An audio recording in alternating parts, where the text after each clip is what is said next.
Hello, my name is Lorraine Garvey of District 32, and I've got the absolute pleasure of a get to know you interview today with Mark Birkinshaw of Tango. How are you, Mark? I'm good, thank you, Lorraine. And how are you? I am very well, thank you. I love doing these interviews. It's one of the fun things of the role, and we're absolutely delighted to have you as part of the District 32 network. So welcome. Thank you, and it's good to be on board. I've enjoyed the events I've been to so far. Very good. So, Mark, first of all, though, what is Tango? What do you do and who do you do it for? So Tango are genuinely independent IT consultants.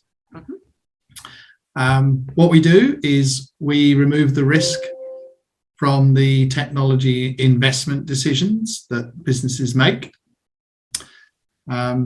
And we do that for medium enterprise. So organizations between 30 and 500 employees, but our sweet spot is actually between 50 and 300 employees. What does that mean when you say remove the risk? So when people invest in technology, particularly in those size businesses, they don't usually have any strategic technology guidance or knowledge. Okay. So they're a little bit running blind. They're relying on the vendors,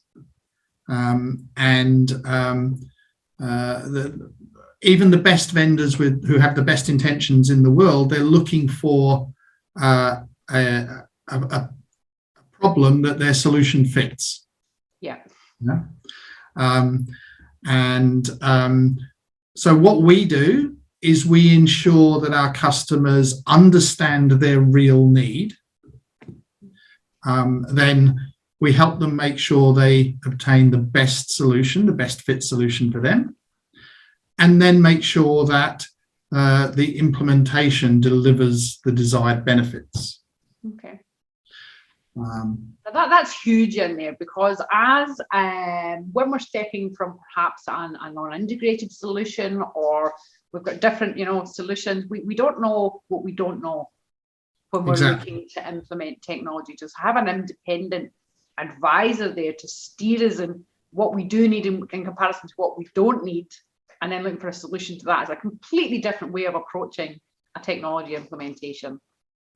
It is. And I mean, even if you take what is a good first step, which is to document what you think your requirements are, right? Most people make the mistake of just documenting what they do. Yeah, okay. Or what their current system does. All that means is you're likely to get exactly the same thing in a shiny new box that costs you a lot of money. Yeah, okay. So having someone to help guide you on what's possible as well. So we always start from the business, right? So we look at where the business currently is, where its technology is, what the challenges are. Then we look at where does the business plan to be in 3 or 5 years' time. Okay. And then we say, well, if that's where you plan your business to be, this is where your technology needs to be to support that. And then we construct a roadmap that says this is how you're going to get from where you are to where you want to be in 3 to 5 years' time. And that roadmap at a high level will explain the sorts of things they'll need to do from a technology perspective, the likely high-level budgetary costs, the sort of resourcing that might be required, and the timeframes involved. Yeah.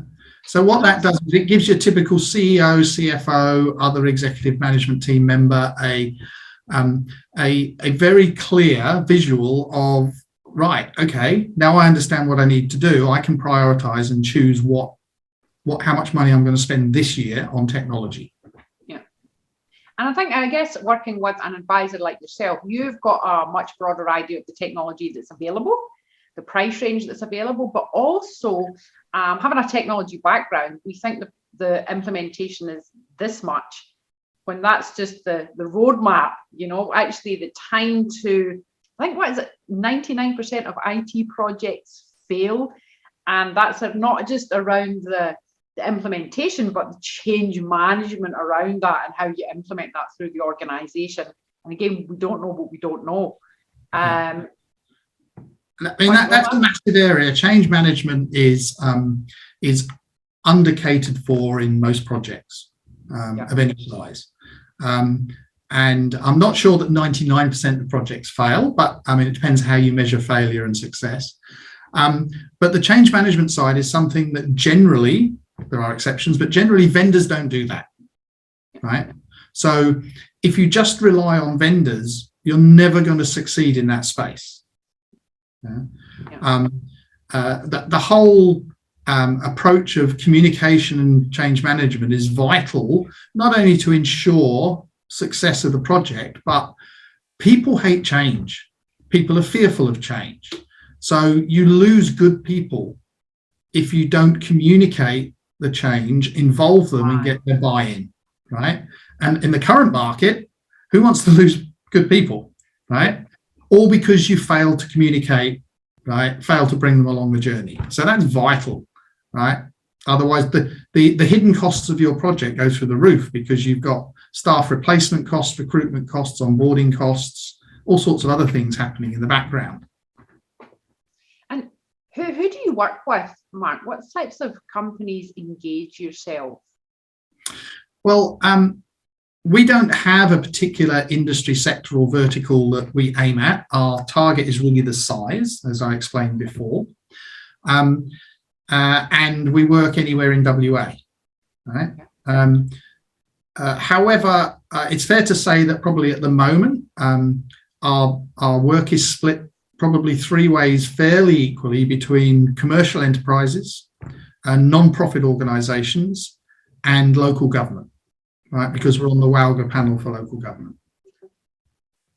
Now, Mark, do you have any competitors in WA? Because is it safe to assume that you're a pretty niche, you've got a pretty niche business offering there?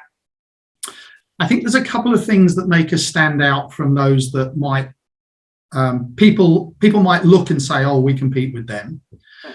One of them is our independence, right? So we don't sell any technology. We don't partner with anybody that sells technology.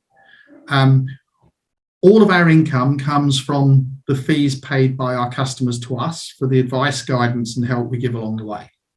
Right? So we don't take any commissions from vendors that happen to win business as a result of the process we go through.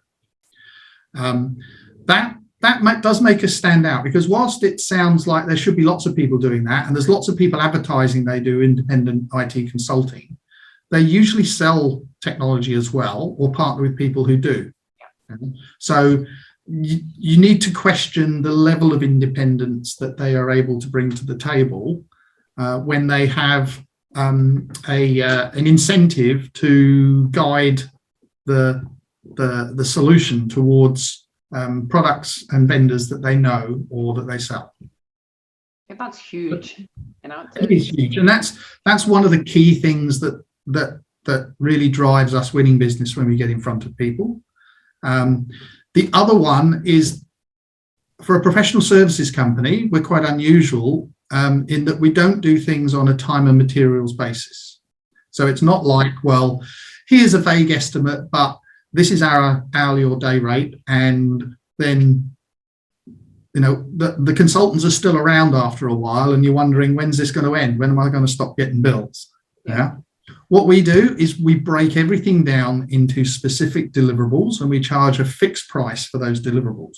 So our customers are told up front, this is what you'll get, and this is what it'll cost. And obviously, customers like that. They like the certainty around the cost. Yeah. And the fact that it is outcome-based, they've got a list of exactly what they're going to get, right? When they're going to get it by, and how many dollars are involved. Yeah. Beautiful.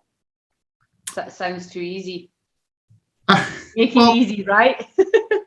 I mean, sometimes you make things easy. Sometimes you luck into things that become easy. Yeah. My business partner Ian Sloan and myself probably spent 6 months of healthy lunches in Macca's prior to launching Tango, planning what Tango was going to be, what the service delivery methodology was going to be, what the construct was going to be, and everything else.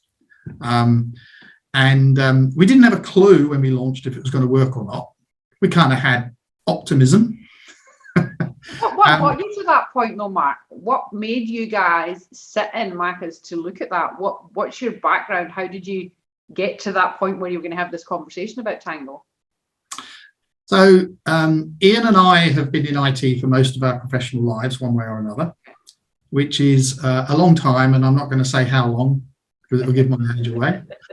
Ian and I have been friends and have worked together for the last nearly 17 years in WA, one way or another. Yeah. Ian has had his own company in WA, started in 2003, which started as an IT consulting company and diversified into a number of other areas. There was a number of times when it would have been good for us to join up and do something together. But the timing for one or other of us was never quite perfect. And then suddenly all the stars aligned.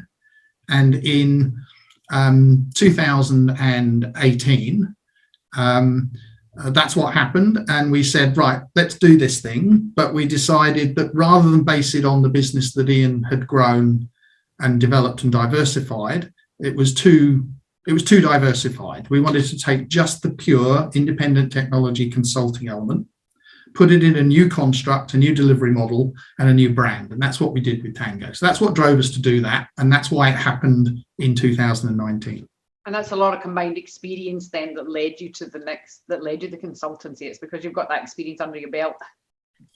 So a lot of experience in what we deliver to customers, yeah, and a fair amount of experience in running a business, particularly from Ian's perspective, having done it for 17 years. And I'd done it in the past a long time ago before I came to Australia. Okay. But then you're always learning when you start up a business. Yeah. And we still are. We're still honing things. Every day. Every day. But the core of our values, which is our integrity, our independence, those core values, right, have been from day one, and they're even stronger today and more important to us today than they ever were, because it's what wins us business, and it's what makes all our customers love us, right? We've been going out and getting testimonials, sending a third party out to contact our customers to get testimonials. And some of the stuff we've been getting back has truly surprised and amazed us, right? Stuff that they probably wouldn't have told us directly, but they've said really nice things to third parties. And we know that we can go to any customer we've dealt with since we launched as Tango and get a reference. So I think that says a lot for the values that we put in place and that we still hold dear. And the whole team at Tango buys into those values, and we only employ people that really believe in those values and live them. Thank you very much, Mark. That's given me a really good 360 of, where you come from, the experience, the ideas, why you guys make it a great team, how you differ in the market and what you do for people who are looking to implement large solutions or in your sweet spot, as you say. But Mark, so let me ask you about you then. What gets you out of bed in the morning? A cup of coffee. So one of the other reasons that Ian and I did what we did with Tango was during our careers, we've had to do things that we're good at, but we don't enjoy doing. Right? What Tango has enabled us, or is starting to enable us to do, is do the things we really enjoy and employ other people to do the things we don't enjoy, but they really love doing. So getting out of bed in the morning now is so much easier because I know I'm going to enjoy the day, right? And it gets better as we grow because Ian and I can spend more and more time working on the business instead of in it, right? We can spend more time doing the customer acquisition, the customer engagement, and the relationship with the customer. And we have an exceptional team of people who deliver to our customers. We've been really lucky in who we've recruited and brought on board. I think we've benefited from what is quite a unique employment model as well to get those people. Okay. So that's what gets me out of bed in the morning. And like I said, plus a coffee, that's pretty essential. Yeah. So thank you, Mark. Thank you very much for sharing and a little bit about your journey. If someone did want to get in touch with you, how would they get in touch with you? Well, they can give us a call on my mobile, 0432 175 745. They can go to our website, www.tangoit.com.au. Go to LinkedIn, look myself or Ian Sloan up, look up Tango on LinkedIn, or come along to a District 32 event and say hi. Look, Mark, it's been an absolute pleasure. Thank you for allowing us to get to know you a little bit better, and I look forward to seeing you very soon at another event. Likewise. Thank you very much, Lorraine. It's been a pleasure. Thanks, Mark. Thank you. Thank you.